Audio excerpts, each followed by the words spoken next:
trở lại với cái YouTube của mình. Hôm nay đã là ngày 27 Tết rồi và nhà mình thì mới chỉ dừng ở đây thôi.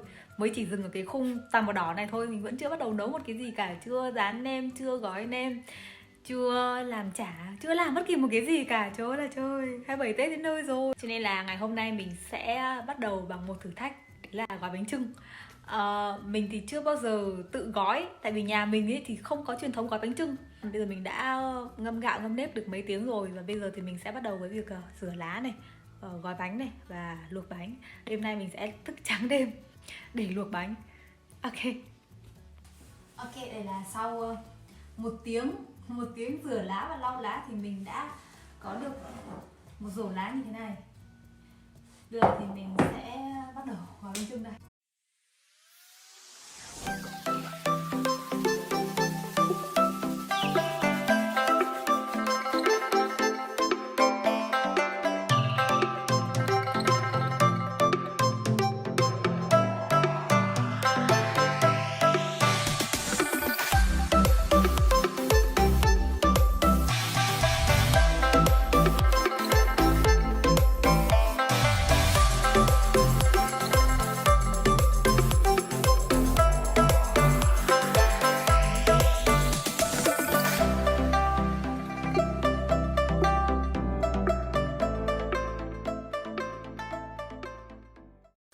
Mọi người ơi, sau 2 tiếng vật lộn mình mới làm xong được.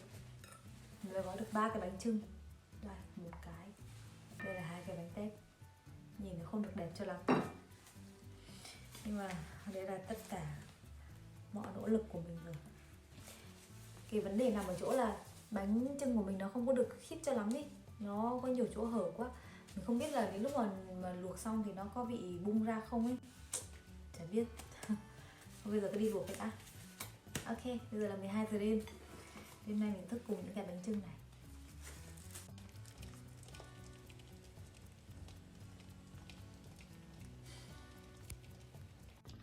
Uầy, đây là cái nồi bánh chưng của mình sau 1 tiếng. Nước bắt đầu dần xanh rồi. Đây là nồi của mình lúc 4 giờ kém. Vậy là bánh của mình đã được 6 tiếng ở trong lò rồi, trời ơi. Đây, vậy là sau 10 tiếng thì nồi bánh chưng của mình đã xong. Bây giờ thì mình sẽ vớt ra và sẽ rửa bánh. Hồi hộp quá.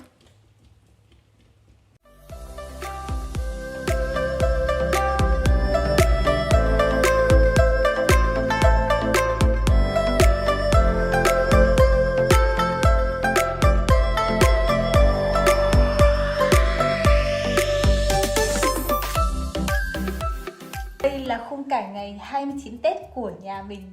Hoa vẫn chưa nở, trời ơi. Ngày mai mình sẽ làm một mâm tất niên và cố gắng giống ở nhà hết mức có thể. Mình đã ăn Tết ở đây 3 năm rồi, và đây là lần đầu tiên mình mời các bạn nước ngoài đến để ăn những cái món mà kiểu rất là dân dã trong tất niên của nhà mình.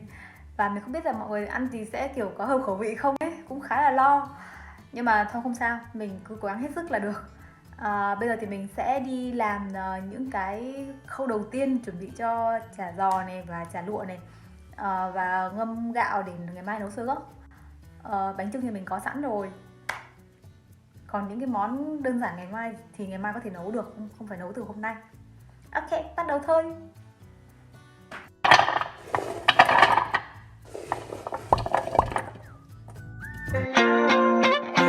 Why you always in the mood? Fuck around like I'm brand new. I ain't tryna tell you what to do, but try to play it cool. Baby, I ain't playing by your rules. Everything look better with a view. Why you always in the mood? Fuck around like I'm brand new. I ain't tryna tell you what to do, but try to play it cool.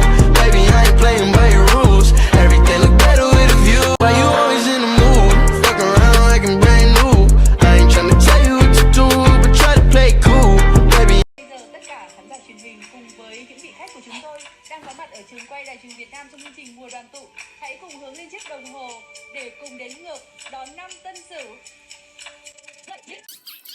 3, 2, 1, chúc mừng năm mới.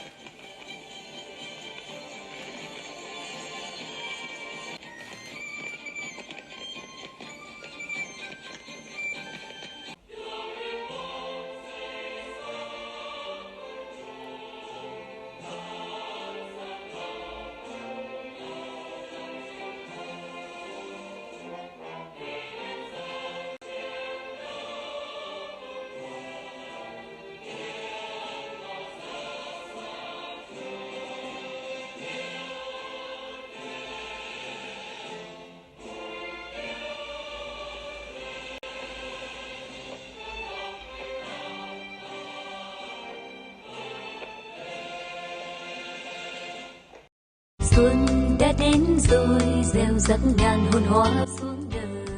Mẹ đang ngồi xem video của con à?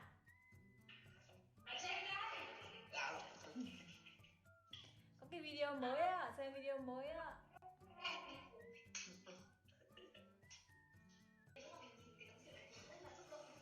Trời ơi, thôi.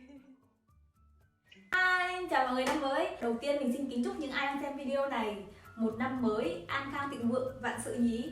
Nhưng mà điều quan trọng nhất là phải là dồi dào sức khỏe để mà có thể chống lại được corona. Ok, hôm nay là ngày mùng 2 Tết rồi và mình thì đang trong quá trình chuẩn bị để sang nhà bạn nấu đồ ăn Tết. Thì mình sẽ cùng vào bếp để xem mình đã chuẩn bị cái gì nhá.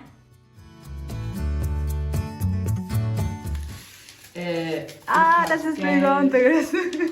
Du hast US-Dollar, ich habe 5 Euro. Wow. Danke, Rosi. Und 10 Uhr. Wow, danke. Bitte schön.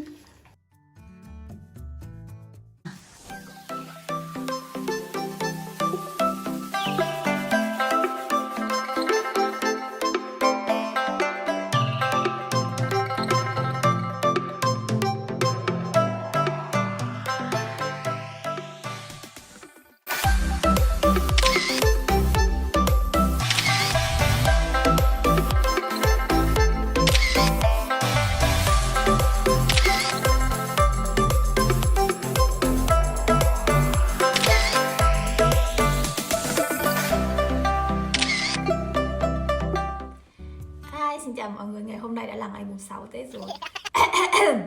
Nếu như mọi người đã phải đi làm lại rồi ấy, thì mọi người hãy cố gắng chuẩn bị cho mình những cái vật dụng cần thiết để có thể tự bảo vệ bản thân nhé. Tại vì Việt Nam cũng đã có những cái ca dịch đầu tiên trở lại rồi.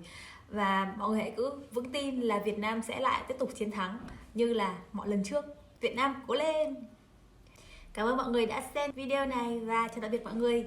Hẹn gặp lại mọi người trong một video tiếp theo. Bye bye!